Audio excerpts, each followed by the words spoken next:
I'm way too beat to go through all the sites I've researched so far here in the States.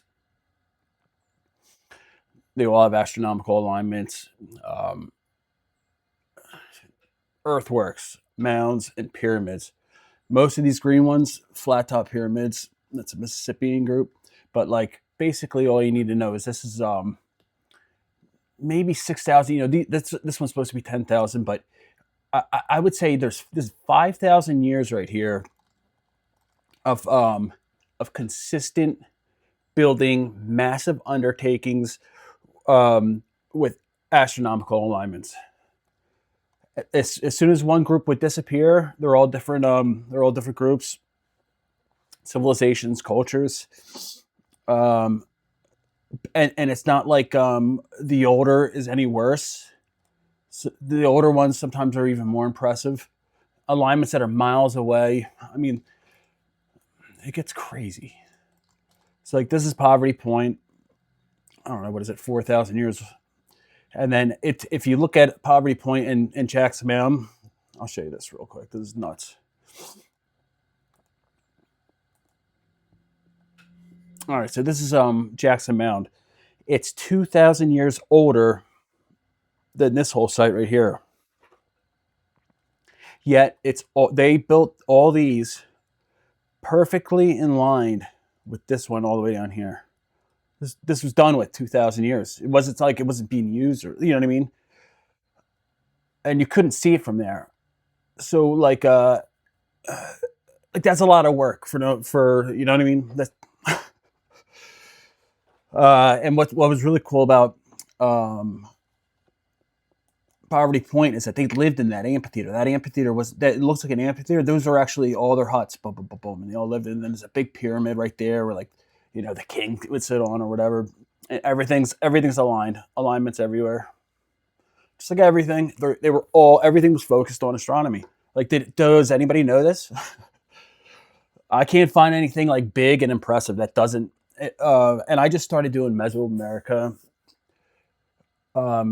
A little bit of Peru. I haven't even done Peru. I mean, a couple of the places that I know, but I started going through Mesoamerica. There are so many sites I didn't know about, I had no clue about, that are just massive, and these things are just popping out of the jungle. And you look, and the math is insane. Their calendar, the way they do it, like there's multiple pyramids where they'll have 365 steps or 365 what's it called, niches, and it's all based on their calendar, and they'll have 9 and 18 and 260, and so like basically telling you like, hey, this is how we're doing it. Everything is math.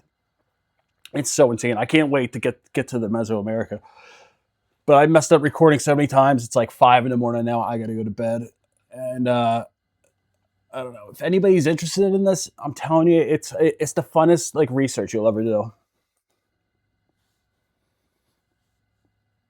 There was a big Native American city sitting right along the Mississippi River. It had 15,000 people living in the city itself and another 30,000 in little villages north and south along the Mississippi. It had a huge pyramid at its center that we call Monk's Mound. And this was really big. It was 100 feet tall. It covered an area of 15 acres. And in terms of volume, not in height, it is the third biggest ever built in the Americas by any of the pre-Columbian civilizations. The only ones that are bigger are the Pyramid of the Sun at Teotihuacan and the Pyramid of Cholula. So Monk's Mound is the third biggest thing that pre-Columbian Native American civilizations ever built. Now, the city had hundreds and hundreds of buildings, and it was surrounded by a 2-mile-long palisade wall. This civilization, this area, the city, and its surrounds was so big that there wouldn't be a settlement that size until the 1700s. That's when New York and Boston and Philadelphia started rising in size. But then hundreds of years later, after the city had long... By the way, this is Dr. Bernhardt, and he's by far my favorite archaeologist that also is an educator, or does podcasts and everything. He's so cool. But his claim to fame was he was down in Mesoamerica. I think he was in Guatemala, and he decided he went out. He had the day off or something. He's like, you know what? I'm going to look at these topographical maps, and I'm going to say, where would I build a pyramid site? And so he found this spot on the map that he thought would be the perfect spot. They went there, found it. he discovered it. He was like still in college too, but that was the first thing that he did. But this dude's awesome. I love this guy.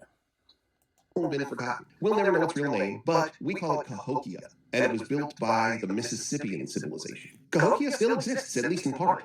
It's a national park now, and it's right across the Mississippi River from St. Louis, though a lot of people in St. Louis don't even know it exists. There are so many amazing things about Cahokia. I visited there twice, and I'm looking forward to going back. Right now, they're rebuilding their amazing museum and visitor center, and I'm waiting until they get that together so I can see the new artifacts on display. It's going to be great. In this video, I'm going to tell you about how Cahokia formed, how it rose to power, its demise, and its effect on the Mississippian world going for 100 CE.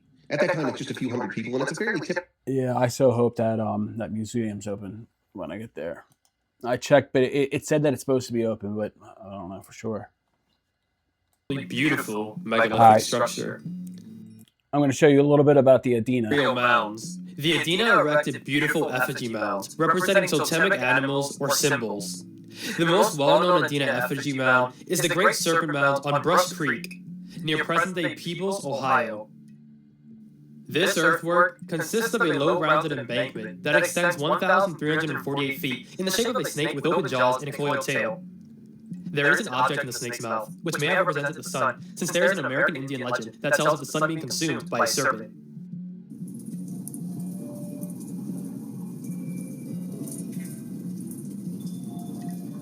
The Adena a ditch and a surrounding embankment. Adena people erected circular paired post structures within the interior space of these circular earthworks.